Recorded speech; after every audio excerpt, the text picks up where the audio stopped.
Hello and welcome to the video. This is a quick overview and look at this new charger from SkyRC. This is the Q100 Neo and one of their latest chargers, and it's relatively small and compact despite the fact it's actually a 4-port charger. Now if I kind of put it alongside my current 4-port charger, you can see how much smaller this thing actually is. Admittedly, it's only for up to 4S batteries, so you know it's not a 6S capable 4S charger. But the other cool thing about this is that it's AC and it's DC, so you can use it on the bench and you can also use it with a DC power supply, 10 to 30 volts. So that's going to be 3 to 6S really. There is a data port here at the back, but apart from that, it's pretty standard stuff. We have a rotary control here on the right hand side, we have a back button, and that's about it. Now the display type on this is 240 by 320 pixels with 262 colors. It's nice and bright and easy to navigate. AC input is 100 to 240 volts and 50 to 60 hertz, so perfect for pretty much every country. DC input, as I already said, is 10 to 30 volts. Charge power on AC is going to be 100 watts. One port maximum is going to be 60 watts. If you use 2 ports together, it's going to be 50 plus 50 watts. 3 ports is going to be about 33 watts each, and if you use all 4 ports together, it's going to be about 25 watts per port. So it's just going to divide that available input wattage from the AC power supply around the individual outputs that we have on the charger. DC input is 240 watts, and each of the outputs can then go up to 60 watts rather than the 25 watts if you're running it on AC. So you get a lot more power if you are running it on DC. Discharge power is 5 watts and the balance port is a maximum of 10 watts if you're using 4S. Charge current is 0.1 to 0.5 of an amp, and the balance current is about 600 milliamps, which is around right what you'd expect for a 4S charger. I'll show you all the working modes in a minute, but it supports all the battery types you'd expect. It supports all of the usual stuff in terms of the functionality, with 1 to 4S lithium technology supported, and nickel metal hydride or NiCad 1 to 8S, and PB cells from 3 to 6S. So let's plug it into a DC power supply here on the bench and we'll have a little play. Again, because it's run AC and DC, this is going to be handy for kind of both situations. XT60 connector on the back, so let's plug that in. It's going to power up, give us a quick warning saying never use the charger unsupervised. Great. And then we get kind of a very standard looking charger interface. So we can change the channel that we want just by rotating the control or clicking the port button. That will take us kind of through each of them in turn. So let's set up channel A. If we press the enter key, we can change the battery type from LiPo, LAHV, LAFE, lithium ion, NiCad, nickel metal hydride or lead, standard stuff. I'm going to go for LiPo. Cell count is going to be detected automatically, but of course we can only go up to 4S. Task, we have balance charge, charge, storage or discharge. I'm going to pick on good old balance charge. We're going to select the condition, which is the target voltage. I know quite a few of you are interested in this because you don't like to do it to full voltage. 4.15 volts all the way up to 4.25 volts. So we'll leave it at the classic 4.2, and we can change the charge current. Goes all the way down to a 0.1 amps. And on this DC power supply, it goes all the way up to a whopping 6 amps. We don't need that much. We're just going to go down to 2 amps. And then we can click on start. Now to plug in, standard stuff, each of the ports are labeled nice and clearly.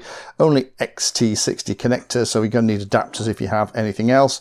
The only tricky thing is you do have to figure out which is the negative lead. The negative lead is actually at the bottom, so you want to put it in that way. So with the battery plugged in, we can hit on start. It's set. Value will be set in all channels, yes or no. That allows you, if you are doing lots of similar batteries at the same time, you can just set it once and then just plug everything in. We get a little confirmation beep, and there we go. We're kind of ramping up, and it's going to give us an indication of what is going on. Rolling the control while it's charging, gives us a balance reading of the individual cells here on the right hand side, or the voltage. That's about it, all you get. So if we just kind of go and click port, we can kind of see them all. That'll take us back, and we can jump back in and actually look at the individual ports to see exactly what they're doing. We get a nice summary on the screen here of exactly what is going on. So in terms of how it works, how it's used, it's pretty easy and pretty self-explanatory. The only thing I found when I first started playing around with it was that this little flashing thing, sometimes when I'm kind of changing the port that I'm interested in, it takes a second for it to start flashing on the new line. I just think that's the way the code is written. Maybe that'll be improved in a future firmware version, but it's really easy. To access the main system menu, while it's in the main part, rather than looking at a particular channel, if you just press and hold the enter key, then it will jump into the settings for the charger. You have to hold it for quite a while, so be prepared for that. We can change things like the task parameters, safety timer, max capacity, trickle charge, whether keeping the voltage, all those different things.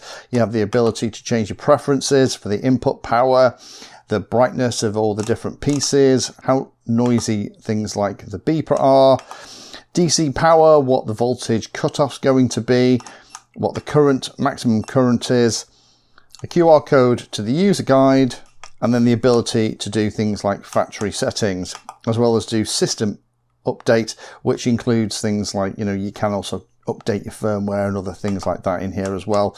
Pretty standard stuff. So this has actually impressed me. It is a small pocket charger that you can actually take to the field and use to maintain your 4S batteries. Well, up to 4S. 1, 2, 3 or 4S is going to work beautifully in this little charger.